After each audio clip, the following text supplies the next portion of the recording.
Steinbach Community Outreach has sort of three parts to it. One is the housing and shelter part, which Irene Kraker and Tammy Beckering take care of. The other part is the drop-in center, which I'm the director of.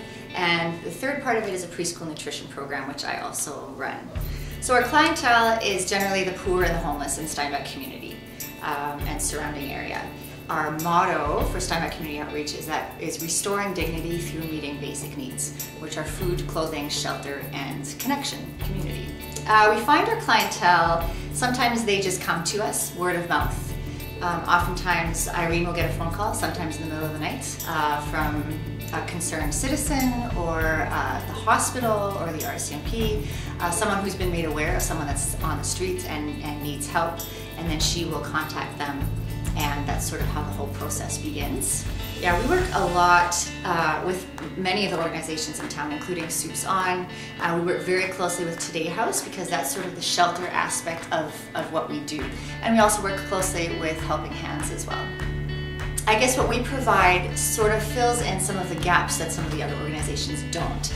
Yeah, we're very excited about our new space, and I just want to say a huge thank you to Steinbach Community Church, who has just so generously given us this space. So this room used to be the room that we had. So we had all our clothing items, we had our freezer and food items, we had jackets, we had shoes, we had a coffee table right around here with chairs where people could have coffee and snacks, and it was packed. We needed a bit more space.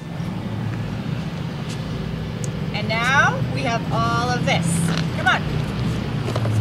This is our donation room. So all of this stuff is our items that we need to go through yet and sort, and it's all very generous donations from our community. We're super thankful. This room is where we store our blankets. A lot of our clients are starting off in new homes and just need some extra items like that. This is our fun room. So when our clients come with their kids, mostly it's preschool kids, they can come and hang out in here while mom or dad have coffee in the other room.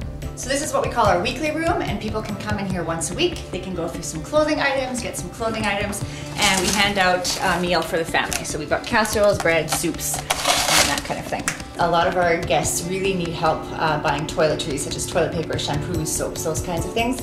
And so once every other month, we give them a package with all of those items. This is our extra freezer space and kitchen items. So some of our guests, again, when they're starting off in new places, they don't have any kitchen items, so we have a few things that we can offer them, such as plates and dishes and those kinds of things. This is our jacket room. Our guests are allowed one jacket per season, and we also have shoes in this room as well that they can hopefully find a size that they need. There's a lot of building of relationships that happens here among the basic necessities. They become family and friends. It's amazing when we see families that have come here for a while and then are able to just graduate from our program. So there was this one young man that we thought was hopeless. There was no hope. We've been helping him for many years and he wasn't changing, and he was on the streets all the time, and we had given up on him.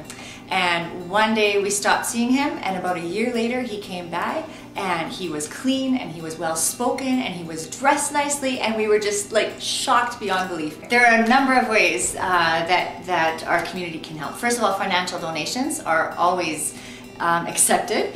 It takes about $1,000 to kind of process one person off the streets into an apartment and kind of helping them get off their feet, which is what we try and do. We also need help with food. We're running low on casseroles, so we have cooks in our community that just cook from their kitchen. We freeze them and then hand them out, so anyone who would be willing to cook would be amazing. We need toiletry items. That's a big budget item for us. We have a new kitchen, thanks to E.G. Penners, so we want to use that space with our clients so that they can cook with us and bake with us, and so we would love to have just even some cooking items like baking powder and baking soda and brown sugar, those kinds of things.